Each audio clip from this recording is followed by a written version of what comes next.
Avete presente quella frase odiosa che gli anziani dicono ai giovani per smorzare ogni loro illusione di felicità? Gli farebbe bene un po' di guerra. Sbam!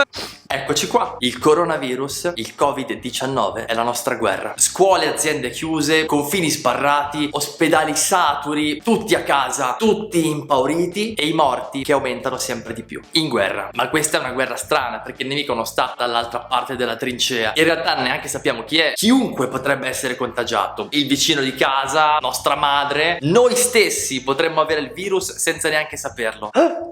Le armi sono le mascherine, la mucchina, i tamponi e soprattutto la prevenzione. Hashtag stai a casa. A casa tutti! Non uscire! Tutti siamo in prima linea. Ciascuno deve fare la sua parte. E tra un flash mob e l'altro, dopo aver spento il TG con l'ennesimo bollettino sui nuovi contagi, magari può capitarci di mettere la testa fuori dal balcone e nel silenzio della città deserta porci la fatidica domanda: ma che cazzo sta succedendo? Che senso ha tutto ciò? Che cosa ci sta dicendo questa storia? Allora è presto per dire qualcosa su una crisi planetaria che è ancora in atto e che comunque è ancora lontano dal suo massimo sviluppo. Però non possiamo fare a meno di chiedercelo. Intanto perché ogni crisi per definizione ci chiede di prendere posizione rispetto alla nostra vita, e poi perché siamo uomini, perché la realtà non è muta, ci parla. Un bel tramonto ci ricorda la persona che amiamo, una bocciatura a scuola ci ricorda che avremmo dovuto studiare di più, e a maggior ragione il coronavirus ci starà dicendo qualcosa, no? Quindi quale lezione di vita ci sta dando questa crisi? Quali riflessioni dovremmo saper trarre da questa storia del Covid-19? In questi giorni ho raccolto alcuni pensieri e provo a condividerli così, con la consapevolezza che si potrebbe dire molto altro, certo. Bene, iniziamo. Il primo pensiero è che siamo creature fragili. All'apice dello sviluppo della specie umana finora ci prepariamo ad andare su Marte, stiamo modificando la linea germinale del DNA umano, abbiamo le auto elettriche, il riconoscimento facciale. È bastato un microorganismo acellulare invisibile, un bastardino 100 volte più piccolo di un batterio, per stravolgere i nostri piani. Le borse a picco, le aziende ferme, la scienza non è ancora in grado di contrastare il virus. Stiamo imparando, nostro malgrado, che abbiamo dei limiti, che le nostre vite sono appese a un filo. Ma questo non è un male, perché è la nostra condizione. Noi siamo fragili, siamo mortali, siamo creature. Anzi, proprio la nostra fragilità rivela pienamente tutto il nostro valore e la nostra bellezza. E di solito le cose più preziose sono quelle più fragili, no? Quelle che rischiano di rompersi più facilmente e per questo motivo vanno protette di più. E così è anche la nostra vita. Fragile e preziosa. 2. Siamo tutti parte della stessa famiglia umana. Siamo tutti sulla stessa barca, insomma. Nessuno sulla faccia della terra può ritenersi immune da questo contagio. Anzi, prima o poi tutti i popoli devono mettere in conto di dover affrontare questa emergenza. Siamo tutti uomini, condividiamo tutti la stessa sorte. Non dovremmo anche essere solidali gli uni con gli altri? No, noi continuiamo e continueremo a sgomitare e a sopraffarci a vicenda. Ma ce n'è davvero bisogno? Ancora. Potrebbe essere finalmente arrivato il tempo di finirla, di farci le scarpe gli uni con gli altri in nome degli interessi privati. Esistono anche altri sulla terra e là, e con loro condividiamo lo stesso pavimento e lo stesso tetto. Siamo una grande famiglia, insomma. Continuiamo a litigare o ci veniamo incontro?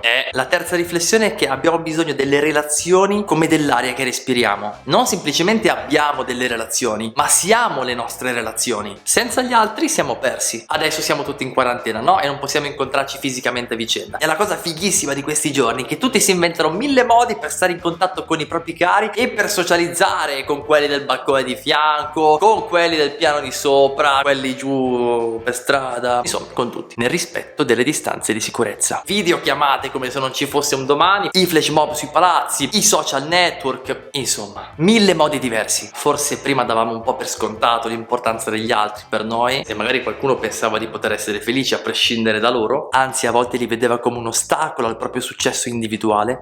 Adesso non lo penseremo più tanto facilmente. Non possiamo fare a meno degli altri. No way. 4. Questa cosa me l'ha detta uno dei miei alunni di seconda superiore. Bravo. Questa emergenza ci ha resi più responsabili. Fondamentalmente ci è stata data una sola regola: stai a casa. E ce lo stanno ripetendo continuamente in ogni salsa, su ogni schermo. Stai a casa, ok? E alla fine, dopo un po', abbiamo capito che i decreti e le regole che arrivano dall'alto, per quanto possano essere scomodi, in realtà sono per il nostro bene. E non siamo meno liberi perché non possiamo uscire di casa, anzi siamo più liberi perché scegliamo di obbedire a questa regola per il bene della nostra società. La libertà deve essere sempre responsabile, altrimenti è solo individualismo, un capriccio. Un'altra cosa di cui ci stiamo rendendo conto è che ci eravamo abituati a ritmi di vita troppo frenetici, folli. Eravamo sempre di corsa perché bisogna produrre, fatturare, rendere 10.000 relazioni, un sacco di stress, il traffico all'ora di punta, rispondere ai messaggi istantaneamente.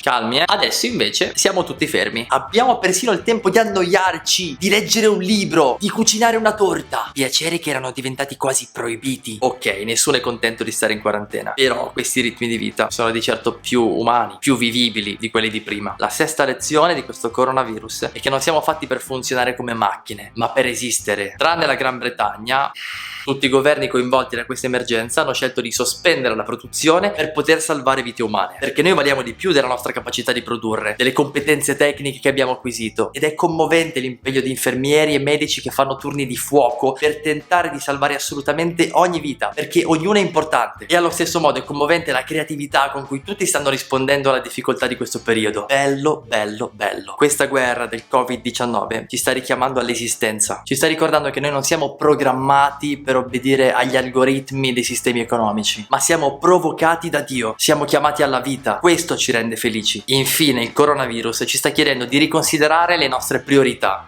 Certo, quando c'è il pericolo della morte, quando vedi crollare gli effetti materiali, quando le cose diventano superflue, inizi a interrogarti su quello che succede. Che cosa conta di più nella vita? Com'è meglio che impieghi il tempo che mi rimane? Sono domande che tutti ci stiamo ponendo, no? E magari ci stiamo già dando delle risposte. Allora, quando torneremo alla normalità, saremo diversi, non solo stufi della quarantena, non solo attenti a lavarci sempre bene le mani, ma più saggi, più consapevoli di cosa è importante veramente, più fondati sulle nostre reali priorità. Si potrebbe dire ancora molto, credo che poi ognuno potrebbe dire la sua, ma queste mi sembrano alcune lezioni fondamentali che ci sta dando il Covid-19 e credo che dobbiamo tutti prenderle in seria considerazione, perché questa volta non c'è in gioco solo un bel voto sulla pagella di fine anno. Andrà tutto bene alla fine? Certo, sono convinto che arriverà presto un vaccino e che tutti quanti ci riprenderemo, perché siamo determinati e cazzutissimi, ma credo anche che se non ci mettiamo ad ascoltare seriamente queste lezioni, tutta questa sofferenza, tutti questi disagi rischiano di essere vani. Se invece lo facciamo, se ci mettiamo in ascolto della lezione che ci sta dando il virus, questa crisi potrà persino farci bene. San Paolo, tanto tempo fa, aveva detto che tutto concorre al bene per quelli che amano Dio. Tutto, anche le cose negative, persino il coronavirus. Sì, se ci fidiamo, se ascoltiamo quello che ci sta dicendo la realtà, anche questa brutta pagina di storia che stiamo vivendo in questo periodo, alla fine ci potrà servire e ne usciremo più forti e più veri. Andrà tutto bene, quindi, anzi, di più, tutto concorre al bene. È questa la nostra speranza.